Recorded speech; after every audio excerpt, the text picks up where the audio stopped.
I spent $200,000.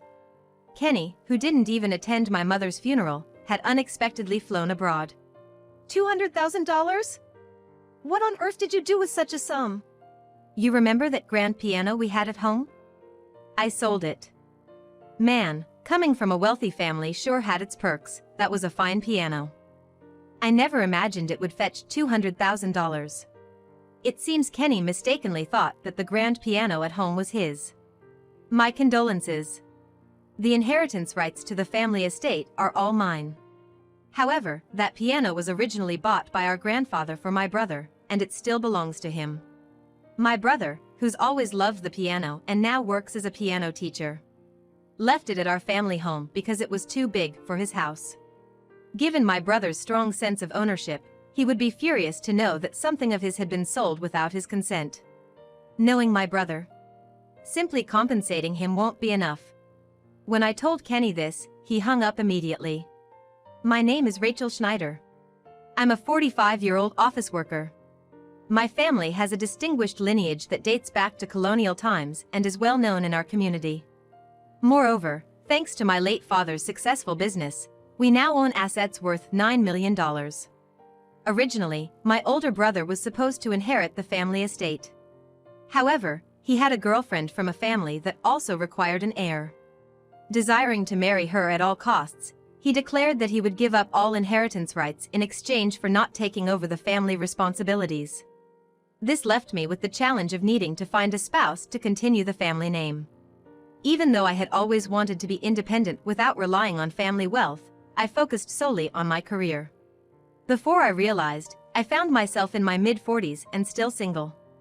I needed to find someone, or our family line would end with me.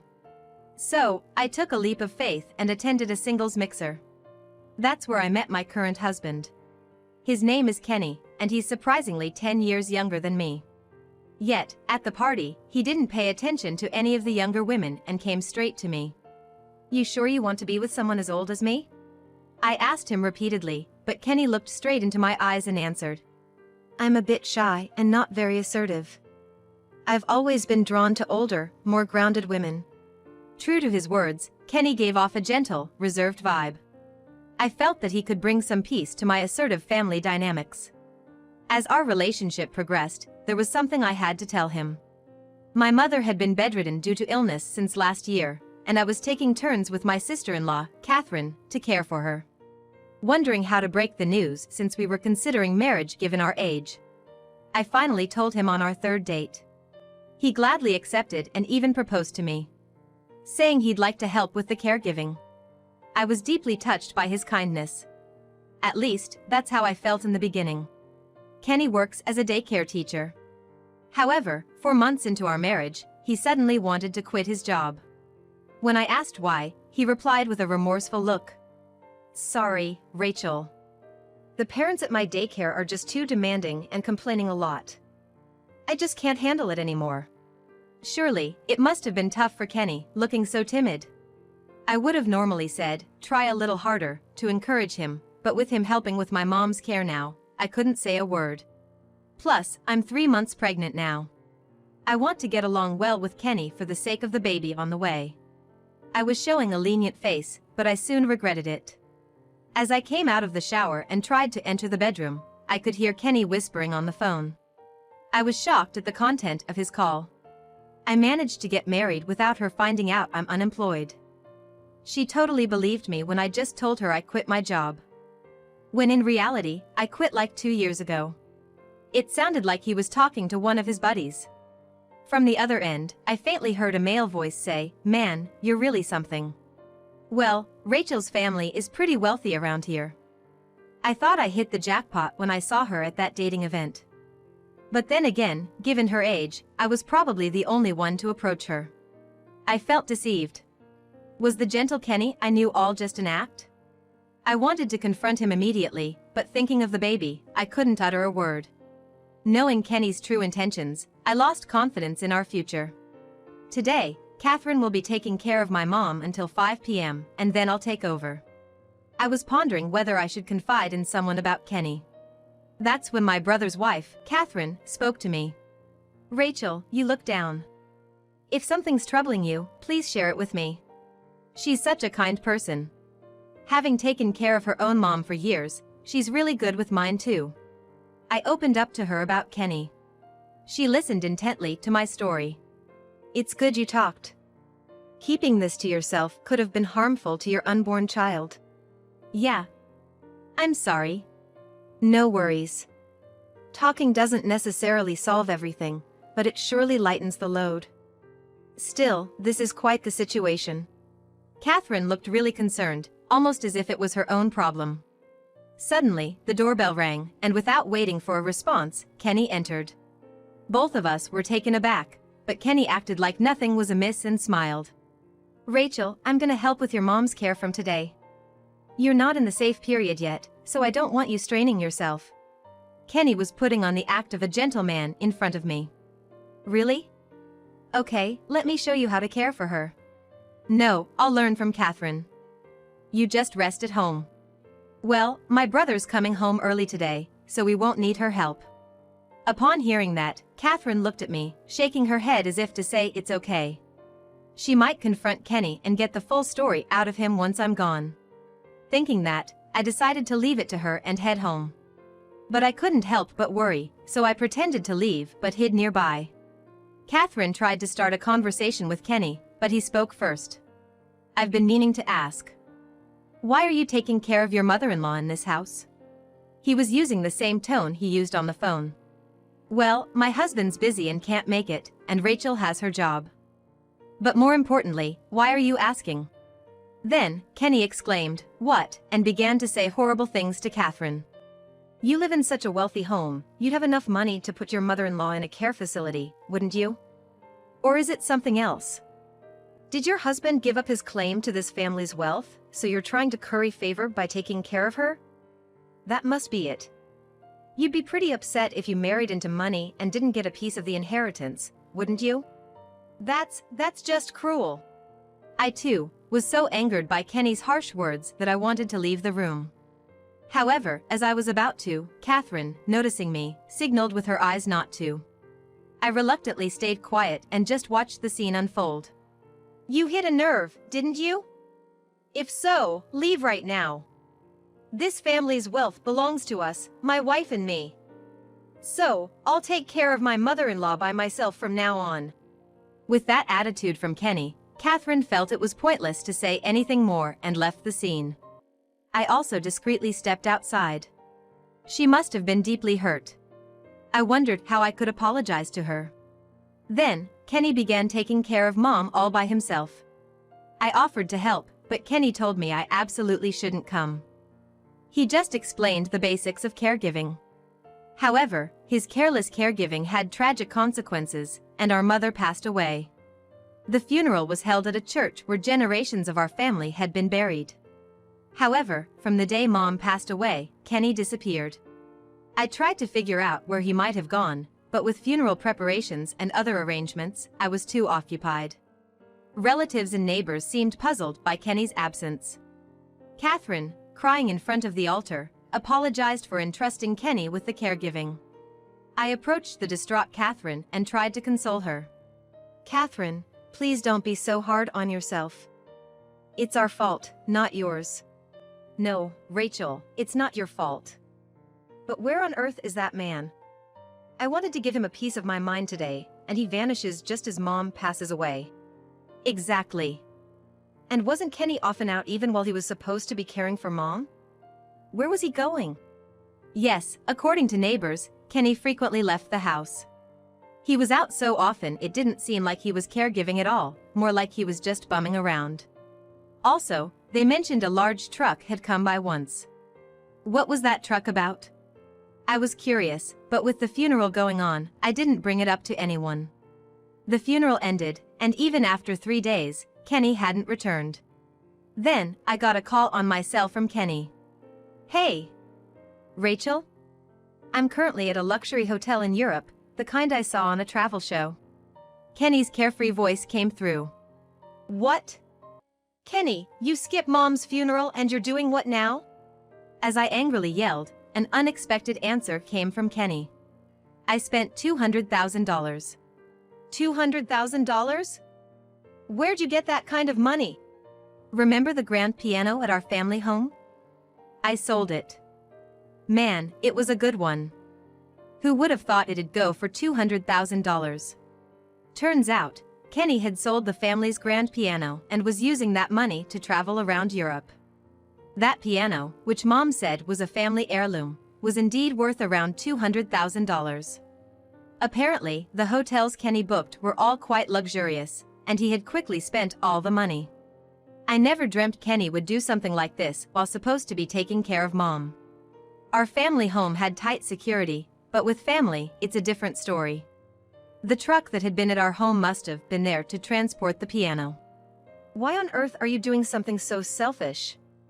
The whole family was worried about you since you weren't at the funeral.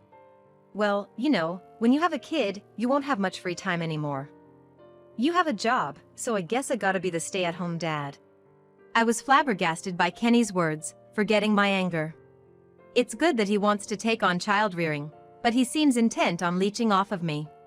Moreover, it appears Kenny mistakenly thought that grand piano was mine. I confronted Kenny, who had unknowingly sold the grand piano and splurged with the money, with the words, "My condolences." Huh? What do you mean by that? With Kenny responding in a dumbfounded voice, I explained the details about the grand piano. That piano originally belonged to my grandfather, who bought it for my brother. So, the current owner is still my brother. Oh, is that so? You scared me there. It'll be fine if I just apologize to your brother later, right? Kenny seemed to lack any guilt about selling someone else's belongings. Well, Kenny has only met my brother at our wedding, so it's understandable he's unaware of my brother's intimidating nature. My brother works as a piano teacher. Ever since he was a child, he loved the piano. He pleaded with our grandfather to buy that specific piano. Though currently, there isn't space in his house for it, which is why it's at our parents'. Yet, he's still the owner. While working at a piano school, he has also expressed his wish to start his own school, using that very piano. Piano means more to him than anything else. I can only imagine what kind of punishment he would impose on Kenny after hearing that it was sold without permission. By the way, my brother has a strong personality and hates dishonesty. As I continued explaining, Kenny remained silent throughout. Get it? When he finds out you sold his cherished grand piano, mere compensation won't cut it. My brother's not just strong-willed, but he doesn't settle for compromises either. I wonder what kind of punishment awaits you. With my warning, the phone abruptly hung up. He's probably feeling regretful and is now racking his brains. For now, I called my brother and told him everything about the phone call. Needless to say, he was livid. The next day, Kenny rushed home. Entering from the front door, his eyes widened seeing everyone in the living room.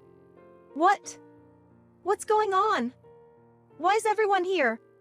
I had timed it so that the whole family would gather when Kenny returned home.